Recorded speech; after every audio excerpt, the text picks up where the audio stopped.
Jerusalén huele a polvo caliente y a especias quemadas.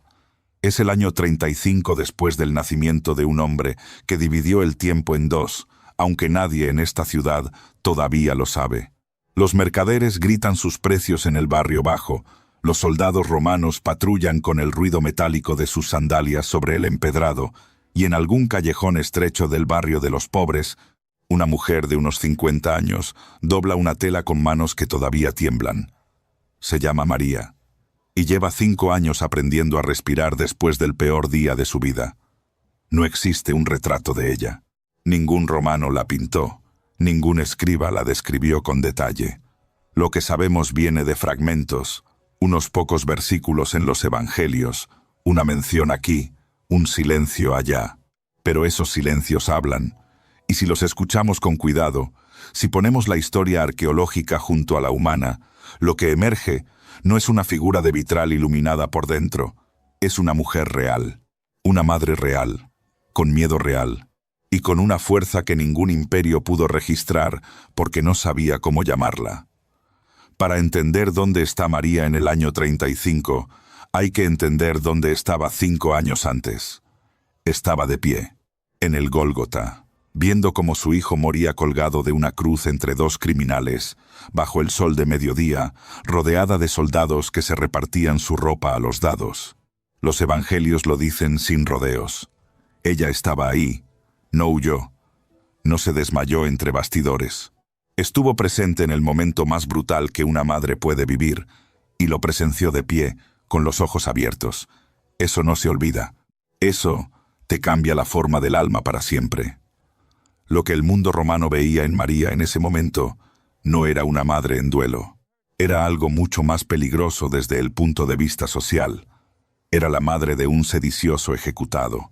En la cultura del honor y la vergüenza que dominaba el Mediterráneo del siglo I, la ignominia de un hijo condenado recaía directamente sobre la familia. La crucifixión no era solo una forma de matar, era una forma de borrar, de decirle a toda la sociedad: esta persona no merece ser recordada. Su nombre es vergüenza, su familia es vergüenza. Roma diseñó ese instrumento de muerte específicamente para que no quedara dignidad ni en el condenado ni en los suyos. Y sin embargo, algo sucedió en esos días después del Gólgota que nadie, ni el Sanedrín, ni Pilatos, ni los historiadores posteriores, supo predecir. Ese grupo de galileos asustados, esa comunidad dispersa por el miedo, no se disolvió, no desapareció entre los millones de aldeas del imperio. Comenzó a reagruparse, y en el centro de ese reagrupamiento, silenciosa pero presente, estaba ella. La Jerusalén, que María habitaba después de la crucifixión, no era una ciudad amable para los suyos. Hay que imaginársela con precisión, porque la distancia de 2000 años tiende a romantizarla o a aplanarla. Era una ciudad de capas. En la parte alta vivían los sacerdotes, los comerciantes ricos, los colaboradores del imperio. Allí las casas tenían patios interiores con mosaicos, habitaciones separadas para hombres y mujeres, aljibes propios. En la parte baja, donde vivía la mayoría, las casas eran pequeñas, oscuras, construidas de piedra caliza sin pulir, con techos de ramas y barro que había que impermeabilizar cada año antes de las lluvias de invierno. María probablemente vivía en esa parte baja. No hay ninguna fuente que sugiera que gozara de recursos económicos propios.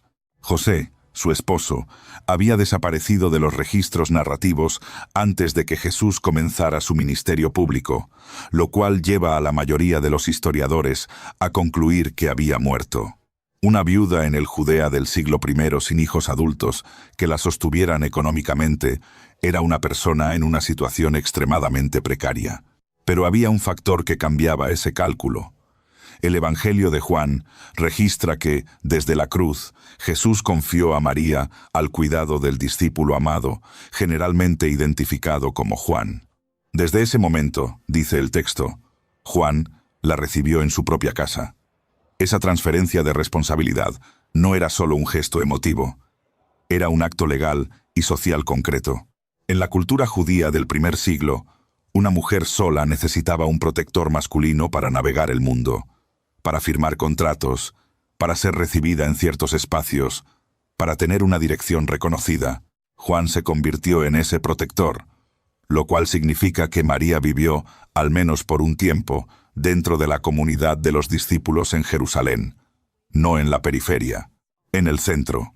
Esa comunidad se reunía en casas privadas.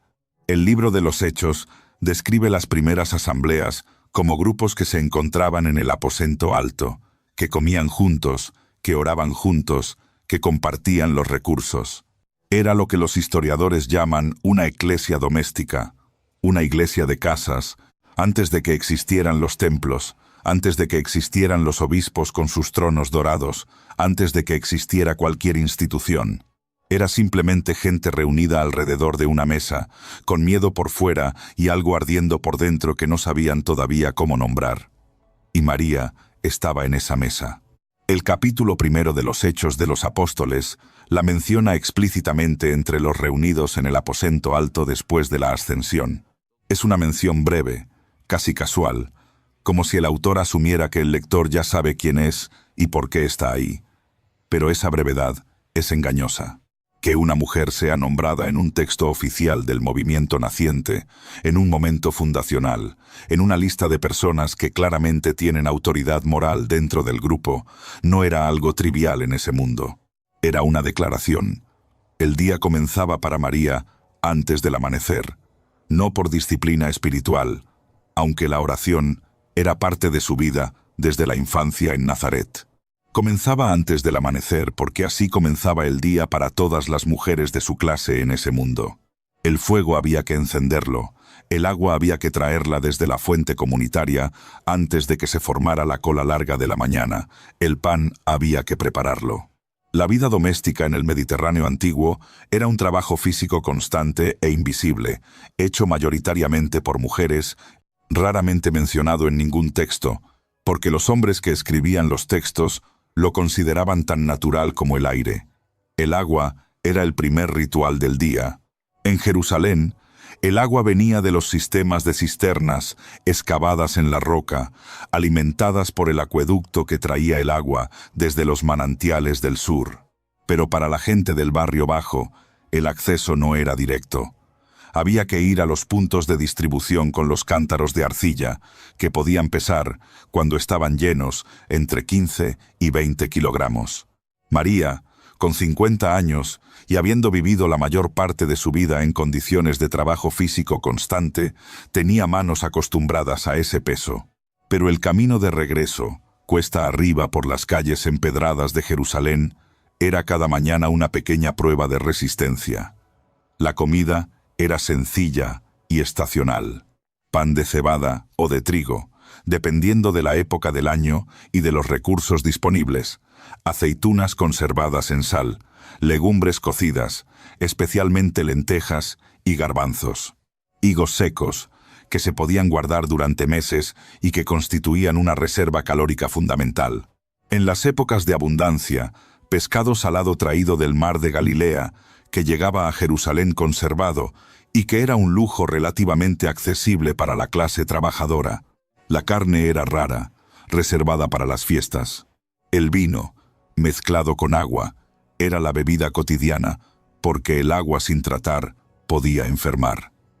La ropa que María usaba era probablemente una túnica de lino o lana, dependiendo de la estación, cubierta por un manto más largo, que servía también como cobertura para la cabeza cuando salía a la calle. Las mujeres judías del primer siglo cubrían el cabello en público. Era parte del código de modestia que definía la honorabilidad femenina. Ese manto servía también como protección contra el sol brutal del verano judeo, que llegaba a temperaturas que hacían del mediodía una hora muerta, cuando las calles se vaciaban y todo el mundo buscaba la sombra.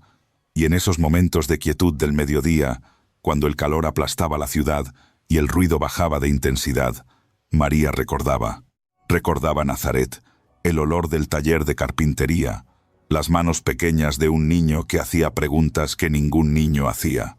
Recordaba Caná, la boda, ese momento extraño en que algo cambió entre ellos y ella supo, sin poder explicarlo del todo, que ya no era solo su hijo. Recordaba el Gólgota. Siempre recordaba el Gólgota. El recuerdo de ese día no era algo que se visitara y se dejara, era algo que habitaba en ella permanentemente, como un huésped que no pide permiso. Pero el duelo de María no ocurría en el vacío.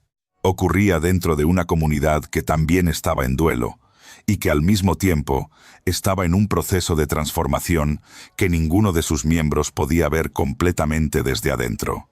Porque lo que estaba sucediendo en esas casas de Jerusalén entre los años 30 y 35 era algo sin precedentes en la historia religiosa del mundo antiguo. Un grupo de personas estaba procesando colectivamente la muerte de alguien a quien consideraban divino. Y en lugar de dispersarse o buscar otro líder, estaba construyendo una teología del sufrimiento que voltearía el mundo romano de cabeza. Los apóstoles que quedaban en Jerusalén eran hombres marcados.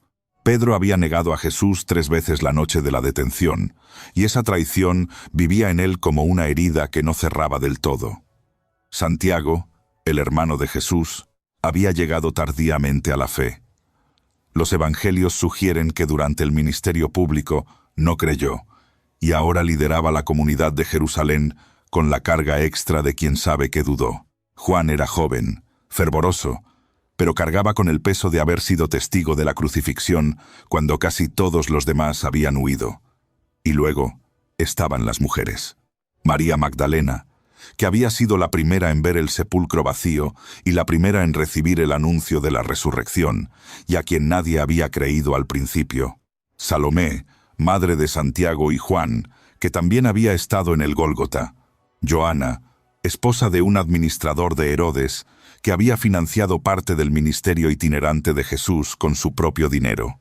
Susana, cuyo nombre aparece una sola vez en el Evangelio de Lucas y luego desaparece, como si el texto se arrepintiera de haberla mencionado. María de Betania, hermana de Lázaro, y Marta. Marta misma, la mujer práctica que organizaba, que cocinaba, que se aseguraba de que hubiera suficiente pan para todos. Estas mujeres no eran personajes secundarios del movimiento. Eran, en muchos sentidos, su columna vertebral logística y emocional. En una cultura donde las reuniones de hombres en lugares públicos eran observadas con sospecha por las autoridades romanas, las casas privadas administradas por mujeres ofrecían una cobertura natural. Una mujer organizando una comida en su casa no llamaba la atención de los soldados. Un grupo de hombres reuniéndose en secreto. Sí, las mujeres del movimiento cristiano primitivo no eran solo seguidoras devotas. Eran también, sin que nadie lo nombrara explícitamente, estrategas de la supervivencia, y entre todas ellas, María ocupaba un lugar singular.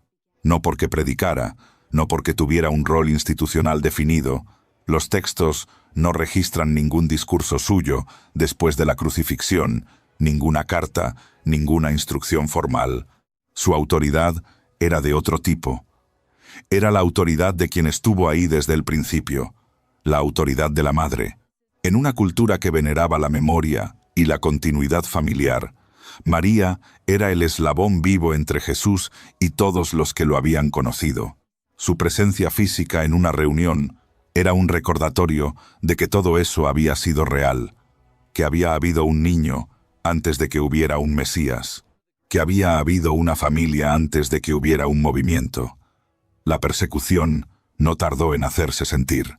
El Sanedrín, el Consejo de Autoridades Religiosas Judías, que había presionado a Pilatos para la crucifixión, no consideró que el asunto estaba cerrado con la muerte de Jesús.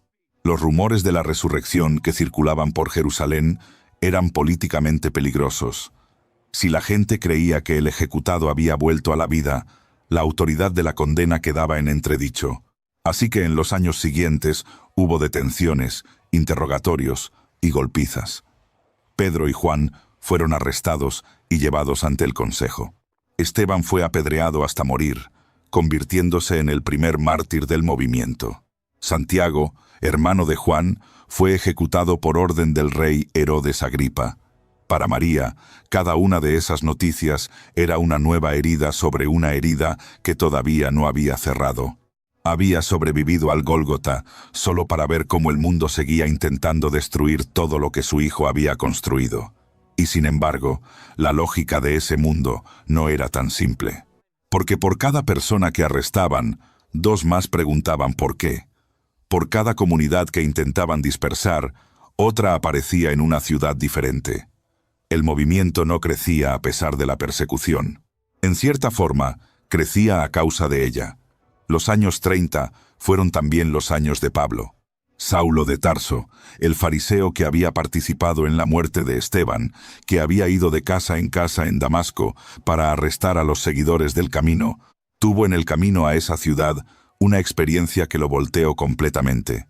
Y llegó a Jerusalén, probablemente alrededor del año 37 o 38, buscando a Pedro, el libro de los Hechos y la carta a los Gálatas, que Pablo escribió con sus propias palabras, confirman esa visita. Pablo pasó 15 días con Pedro, y también visitó a Santiago, el hermano del Señor. ¿Vio a María? Los textos no lo dicen. Pero en una comunidad tan pequeña, en una ciudad del tamaño de Jerusalén, en una casa donde se reunían regularmente todas las personas del movimiento, la probabilidad de que Pablo y María estuvieran en el mismo espacio al mismo tiempo es alta. Es un encuentro que la historia no registró, pero que casi con certeza ocurrió. El hombre que se convertiría en el arquitecto teológico del cristianismo, frente a la mujer que había traído al mundo al hombre en quien ese cristianismo se fundaba. Dos maneras de conocer la misma historia. Uno, por visión súbita en un camino, la otra por 9 meses de gestación y 30 años de vida compartida. El contraste entre esas dos formas de conocimiento no es menor. Pablo hablaría y escribiría y predicaría con una energía casi frenética. Sus cartas llegarían a las iglesias de Roma, de Corinto, de Éfeso, de Galacia, definiendo la doctrina, resolviendo disputas, estableciendo jerarquías. Su voz llenó el siglo I con una potencia retórica que todavía resuena 20 siglos después. María, por su parte, no dejó ningún texto, ninguna carta, ningún sermón registrado. Su conocimiento era de otro tipo, el conocimiento del cuerpo, de la presencia, de lo que se transmite sin palabras entre personas que han sobrevivido juntas, algo que no tiene nombre. Y ese contraste, la voz que llena el espacio y el silencio que sostiene todo lo demás, es quizás la tensión más profunda de los primeros años del cristianismo. Hay un momento, en el año 35, o quizás 36, que los textos no registran, pero que la lógica histórica hace casi inevitable. Un momento en que María tomó una decisión que nadie le pidió que tomara, que nadie le ordenó, que nadie le habría impedido no tomar. Un momento en que dejó de ser simplemente la madre en duelo y se convirtió en algo más difícil de nombrar. Había señales de que la comunidad de Jerusalén estaba bajo una presión creciente. La ejecución de Esteban había desatado una persecución que dispersó a muchos creyentes hacia otras regiones, Samaria, Fenicia, Chipre. Algunos de los apóstoles comenzaban a pensar en salir, en llevar el mensaje a otras ciudades, a otras provincias. La pregunta de qué hacer con Jerusalén, con el centro del movimiento, con las personas que no podían o no querían irse, pesaba sobre todos. Y en ese contexto de incertidumbre y miedo, algo comenzó a cambiar en la manera en que las mujeres del grupo se relacionaban entre sí. Había algo que las unía más allá de la fe compartida. Todas ellas habían estado donde los hombres no habían estado. Todas habían permanecido en el Gólgota cuando los apóstoles huyeron. Todas habían ido al sepulcro antes del amanecer, cuando todavía era peligroso acercarse. Todas habían sido las primeras en escuchar que algo incomprensible había sucedido, y todas habían tenido que convencer a los hombres de que no estaban inventándolo. Esa historia compartida creaba un tipo de vínculo que no necesitaba palabras para existir. Cuando María Magdalena miraba a Salomé, cuando Joana miraba a Susana, cuando todas miraban a María, había un reconocimiento mudo de algo que el lenguaje del siglo I no tenía vocabulario para expresar todavía. Habían sido testigos, Habían sostenido, habían permanecido, y en ese permanecer había una forma de fe que era distinta de la fe de los discursos y los sermones. Era la fe de quien no tiene a dónde ir excepto hacia adelante. Fue en una tarde de otoño, cuando el aire de Jerusalén comenzaba a tener ese filo seco que anuncia la estación de las lluvias, cuando María reunió a las mujeres en la casa. No fue una convocatoria formal, no hubo mensajero. Simplemente, una a una, fueron llegando. María Magdalena primero, con su manera directa de entrar sin llamar. Salomé después, más cautelosa, asomándose antes de cruzar el umbral. Joana, que había venido desde más lejos y traía polvo del camino en los bordes del manto. Susana, que rara vez hablaba, pero que cuando hablaba, todos callaban para escuchar. Marta, con un cántaro de agua fresca y esa expresión suya de quien ya sabe que hay trabajo que hacer y está lista para hacerlo. María de Betania, que se sentó en el suelo cerca de los pies de María, como había hecho tantas veces cuando escuchaba a Jesús. La habitación era pequeña. Las paredes de piedra caliza guardaban el fresco de la tarde. Una lámpara de aceite colgaba de un gancho en el techo y movía las sombras con cada corriente de aire que entraba por la ventana estrecha. El olor era a pan viejo y a ropa de trabajo, y a esa mezcla de sudor y especias que era el olor de los cuerpos humanos en ese mundo antes de que existiera cualquier cosa que se llamara higiene moderna. María no comenzó hablando. Eso no era su estilo, si es que puede llamarse estilo a algo tan arraigado en el carácter. Comenzó escuchando. Dejó que el silencio de la reunión se asentara, que cada mujer encontrara su lugar en la habitación, que los ojos se acostumbraran a la luz tenue. Y entonces preguntó, no sobre teología, no sobre doctrinas, ni sobre quién tenía razón en las disputas que ya comenzaban a dividir al movimiento. Preguntó sobre lo concreto. ¿Quién no tenía suficiente para comer esa semana? ¿Quién tenía un familiar enfermo que necesitaba cuidado? ¿Quién vivía sola y tenía miedo? Las respuestas llenaron la habitación de realidad. Había una viuda en el barrio del mercado que llevaba 3 días sin recibir la distribución diaria de alimentos que la comunidad había organizado. Había una mujer joven con 2 hijos pequeños, cuyo esposo había sido arrestado por los guardias del templo por predicar en público, y que no sabía cómo pagar el alquiler del mes siguiente. Había una anciana enferma de algo en los pulmones que tosía cada noche, con una tos que todos reconocían como el sonido del final que se acerca. María escuchó todo, y cuando el último silencio cayó sobre la habitación, habló. Su voz no era la voz de los predicadores que habían llenado las plazas de Galilea. Era más baja, más cercana. Era la voz de quien no necesita proyectarla, porque las personas que importan están suficientemente cerca para oírla sin esfuerzo. Dijo que recordaba algo que él había dicho, que lo había dicho muchas veces, de muchas maneras distintas, pero que en el fondo siempre era lo mismo, que el reino no era un lugar a donde ir después de morir, era una manera de estar juntos ahora. Era lo que sucedía cuando alguien que tenía pan lo compartía con alguien que no lo tenía. Era lo que sucedía en esa habitación, en ese momento, cuando personas que tenían miedo se sentaban juntas y decidían que el miedo no iba a ser la última palabra. Lo que María estaba haciendo en esa habitación no tenía nombre todavía. Siglos después, los teólogos lo llamarían diaconia, ministerio de servicio, la dimensión práctica de la fe que se expresa en el cuidado de los vulnerables. Pero en ese momento, en ese año 35 o 36 de la era que todavía no se llamaba así, era simplemente lo que había que hacer. La viuda del barrio del mercado necesitaba comida. La mujer con los hijos pequeños necesitaba dinero para el alquiler. La anciana enferma necesitaba a alguien que se sentara con ella en la noche cuando la tos no la dejaba dormir. María organizó.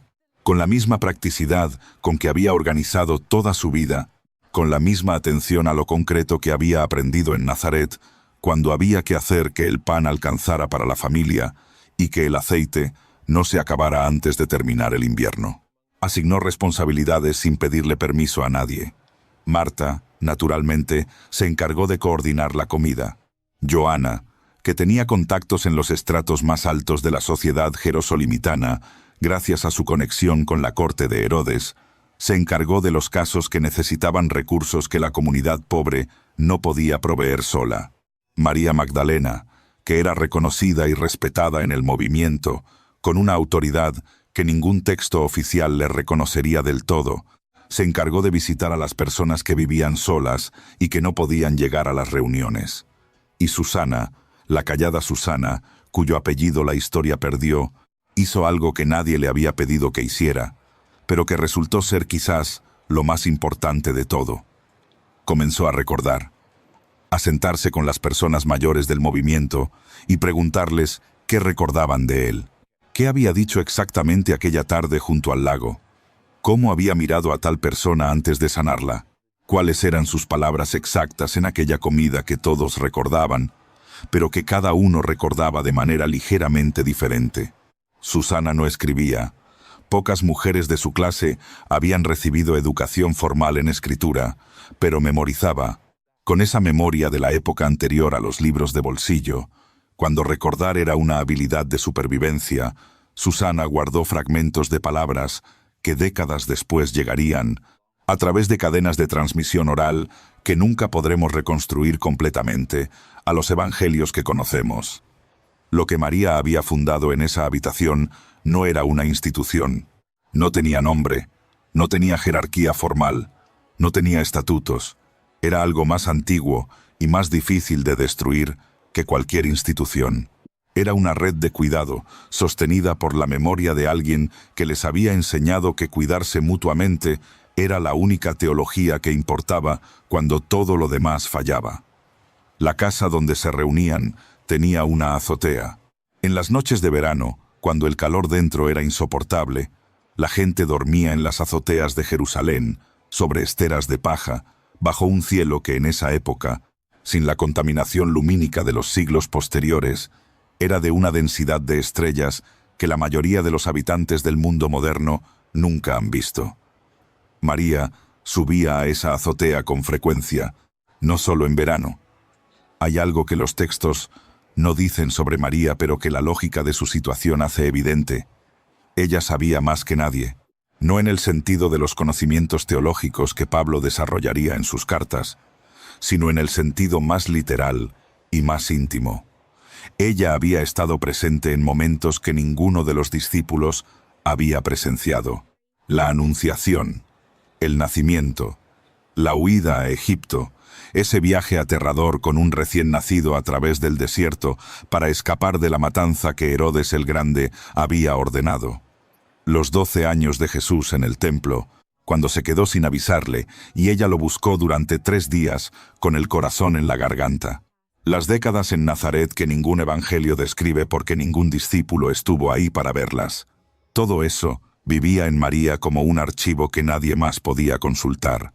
Y a veces, en las reuniones, cuando alguien preguntaba algo sobre el hombre que todos intentaban comprender, alguien que los conocía desde la infancia decía, «Pregúntale a su madre», y María respondía, no siempre con palabras, a veces con un gesto, una expresión, una pequeña corrección de un detalle que el que preguntaba había recordado ligeramente mal. Pero esas correcciones importaban. En una tradición que se transmitía oralmente, la exactitud de los detalles era la diferencia entre una historia viva y una historia que se va diluyendo con cada generación que la pasa. En la azotea, de noche, María miraba las estrellas y pensaba en cosas que ningún texto registró. ¿Qué significaba ser la madre de alguien que otros llamaban Hijo de Dios? ¿Cómo se habitaba esa identidad desde adentro, desde el punto de vista de quien lo había visto aprender a caminar, a quien le había limpiado las rodillas cuando se caía, a quien había visto llorar de rabia adolescente y reír de esa risa que tenía, esa risa que ella era probablemente la única persona del movimiento que todavía podía escuchar con claridad en la memoria, porque era la risa de su hijo y no la del predicador? No lo sabemos. Esas preguntas se las llevó consigo. Pero el hecho de que siguiera subiendo a esa azotea, de que siguiera reuniendo a las mujeres, de que siguiera haciendo el trabajo invisible y concreto de sostener a las personas más vulnerables del movimiento, sugiere que había encontrado una respuesta que no necesitaba palabras, o que había aprendido a vivir con la pregunta sin que la pregunta la paralizara. En algún momento de finales de los años 30 o principios de los 40, la presión sobre la comunidad de Jerusalén alcanzó un punto que hizo inevitable la dispersión. Los textos registran que muchos creyentes abandonaron la ciudad. Algunos fueron a Antioquía, que se convertiría en la segunda gran ciudad del movimiento. Otros fueron a Alejandría, a Roma, a las ciudades de la costa mediterránea. El movimiento que había comenzado en un aposento alto de Jerusalén comenzaba a extenderse por todo el imperio, como agua que encuentra grietas en la roca y las va ensanchando lentamente. Para María, esa dispersión significaba algo concreto. Las personas con quienes había construido esa red de cuidado, esas mujeres con quienes había sostenido el movimiento durante los años más difíciles, comenzaban a irse. Joana regresó a su casa. Otras siguieron a sus familias o a los apóstoles que predicaban en distintas regiones. La comunidad de Jerusalén no desapareció, pero se transformó, se volvió más pequeña, más centrada en Santiago y en el grupo de creyentes judíos que mantenían la observancia de la ley junto a la nueva fe. La tradición posterior sitúa a María en Éfeso, en la costa occidental de lo que hoy es Turquía, donde habría ido con Juan. Éfeso era una ciudad enorme, una de las más grandes del imperio, con un templo a Artemisa, que era una de las 7 maravillas del mundo antiguo. Era también una ciudad con una comunidad judía importante y una clase media mercantil que resultaría terreno fértil para el mensaje cristiano. Hay una iglesia en Éfeso hoy que lleva el nombre de María. Hay una casa en las colinas sobre la ciudad que los peregrinos visitan desde el siglo IV, convencidos de que fue allí donde vivió. ¿Fue? No lo sabemos con certeza histórica. Lo que sí sabemos es que María desaparece de los registros después de la mención en el capítulo 1 de los Hechos. El texto no dice qué le pasó. No hay carta de Pablo que la mencione. No hay historia de su muerte en ninguna fuente del primer siglo. Simplemente se va, como se va el sonido de una campana, que no cesa de golpe, sino que se vuelve gradualmente inaudible, hasta que te das cuenta de que ya no lo escuchas, pero no sabes cuándo exactamente dejaste de escucharlo. Y entonces llegó el día. No con anuncio, no con señales en el cielo, no con ninguno de los registros dramáticos que la posteridad habría querido tener. Llegó como llegan los días que cambian todo, pareciéndose al principio a cualquier otro. Era el amanecer. La luz de Éfeso en esa hora tiene una calidad particular. Entra oblicua desde el mar, tiñe todo de un dorado que parece pintado y hace que las piedras de las paredes parezcan hechas de algo más blando y más cálido que piedra. María estaba despierta antes de que esa luz llegara, como siempre. El fuego, el agua, el pan. Pero esa mañana algo era diferente. Lo sintió en el cuerpo antes de poder nombrarlo. Esa clase de conocimiento que antecede al pensamiento y que los cuerpos viejos desarrollan cuando han vivido suficiente. La certeza silenciosa de que algo está por cerrarse. Envió palabra a las mujeres, no a todos, a las mujeres, a las que habían estado en el Gólgota, a las que habían sostenido, a las que habían permanecido. Algunas estaban en Éfeso, otras habían tenido que viajar, pero llegaron. Llegaron como habían llegado siempre cuando ella llamaba, sin preguntar demasiado, con el instinto de quienes han aprendido que cuando María de Nazaret convoca, hay razones para ir. Se sentaron en círculo alrededor de ella. La misma formación de siempre, la misma disposición que habían tenido en la habitación de Jerusalén hacía ya tantos años. María Magdalena, a su derecha, Salomé enfrente. Las más jóvenes, las que se habían unido al movimiento después de la crucifixión y que no habían conocido a Jesús en vida, pero habían crecido escuchando la historia hasta hacer la carne propia, sentadas más hacia afuera del círculo, como si el tiempo mismo se organizara en capas concéntricas alrededor de ese centro. María habló durante mucho tiempo. Habló de cosas que nunca había contado. La noche antes del nacimiento, el miedo que nadie menciona en los relatos del pesebre, porque el miedo de una mujer dando a luz sola, en un lugar extraño, no es parte de ninguna historia gloriosa, pero es la verdad más concreta de ese momento. Las palabras exactas, la voz exacta, el tono exacto con que él le había dicho a ella, en una de sus últimas conversaciones antes de que comenzara todo, que no tuviera miedo, que él sabía lo que le iba a suceder, que ella lo sabía también, aunque no quisiera saberlo, que ambos sabían que lo que se ama a veces tiene que irse para poder llegar a todas partes. Las mujeres escuchaban sin interrumpir. Algunas lloraban en silencio, con esa manera de llorar que no interrumpe al que habla, porque el llanto es parte de escuchar. Otras tenían los ojos secos y la mandíbula apretada, guardando cada palabra con la concentración de quien sabe que lo que está recibiendo no se puede perder. Y entonces María hizo lo que siempre había hecho en las reuniones, lo que había hecho en la habitación de Jerusalén la primera vez, lo que había hecho cada vez que el movimiento necesitaba recordar para qué estaba ahí. Fue al centro de la práctica. A lo concreto, dijo: cuídense las unas a las otras, cuiden a las que vienen después, cuiden a las que nadie más cuida, cuiden a los que el mundo decide que no merecen ser cuidados. Eso es todo. Eso es lo que él enseñó. Eso es lo que yo les dejo. No era un discurso, no era una doctrina, era algo más simple y más difícil. Era una instrucción para vivir. Cuando el sol de Éfeso llegó a su punto más alto y la luz dejó de ser dorada para volverse blanca e implacable, María cerró los ojos, nudramáticamente, sin señales en el cielo, sin voz que tronara desde las alturas, sin ninguno de los elementos que los cuadros de los siglos posteriores añadirían para hacer el momento legible a quienes no habían estado ahí. Simplemente, con la tranquilidad de quien ha terminado el trabajo, cerró los ojos.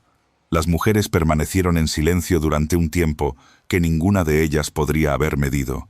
Un silencio que no era vacío sino lleno, lleno de todo lo que acababa de ser dicho, y de todo lo que nunca sería dicho, porque no había palabras para ello. Fue María Magdalena quien habló primero. Dijo: entonces, nos toca a nosotras. No era una pregunta. Era la constatación de algo que todas ya sabían, pero que necesitaba ser dicho en voz alta para volverse real. Nos toca a nosotras. Y las mujeres comenzaron a organizarse con la misma practicidad que habían aprendido de ella. ¿Quién avisaba a Juan? ¿Quién preparaba el cuerpo? ¿Quién se aseguraba de que las comunidades más pequeñas de los pueblos cercanos recibieran la noticia? ¿Quién se quedaba con las más jóvenes para explicarles qué había sucedido y qué significaba lo que habían escuchado esa mañana? En esa organización silenciosa, en esa distribución de tareas concretas frente a la muerte, estaba la continuación más fiel de todo lo que María les había transmitido. No un duelo que se encierra en sí mismo, no un pánico que busca un nuevo centro, sino el movimiento hacia adelante, hacia el trabajo, hacia las personas que necesitaban ser cuidadas, siempre hacia adelante. Lo que esas mujeres llevaron consigo ese día fue algo que los historiadores tardarían siglos en reconocer y que los textos oficiales de la Iglesia nunca encontraron del todo cómo nombrar. Era una forma de fe que no dependía de la jerarquía, ni de la doctrina, ni de los edificios, ni de los títulos. Dependía de algo mucho más antiguo y más resistente. La memoria de un cuerpo que había sostenido a otro cuerpo, la transmisión de cuidado de mano en mano, de generación en generación, la convicción de que el reino no es un lugar, sino un verbo. Las comunidades que esas mujeres fundaron y sostuvieron, los grupos domésticos donde se reunía la gente más vulnerable, los enfermos, los extranjeros, los esclavos, las viudas, los huérfanos, esa red invisible de cuidado que existía por debajo de los grandes discursos y los grandes debates teológicos, esa red fue durante los primeros siglos del cristianismo su forma más auténtica de existir en el mundo. No las basílicas, no los concilios, no los emperadores que se convertían en el lecho de muerte, sino las mujeres sentadas junto a los enfermos en la oscuridad, los hombres repartiendo pan donde no llegaba, las manos que sostenían las manos de los que morían para que nadie muriera solo. Todo eso Comenzó en algún lugar. Comenzó en una habitación pequeña en Jerusalén, con una lámpara de aceite que movía las sombras y una mujer que preguntó: ¿quién no tiene suficiente para comer esta semana? Y una comunidad que respondió. Y así, una vez más. Y así, otra vez. Hasta que el hábito de cuidar se volvió más fuerte que el hábito del miedo. 2000 años después, el nombre de María está en las iglesias más grandes del mundo. Está en el nombre de miles de hospitales, de miles de escuelas, de miles de barcos que se hicieron a la mar con su nombre en la proa como una protección. Está en el arte de todos los siglos, pintada por todos los estilos, desde los mosaicos de Bizancio hasta los cuadros de Rafael, hasta las estatuas de yeso blanco en los jardines de las casas del mundo entero. Pero lo más importante que hizo María no está en ninguna de esas representaciones. Está en algo que no se puede pintar, ni esculpir, ni construir en piedra.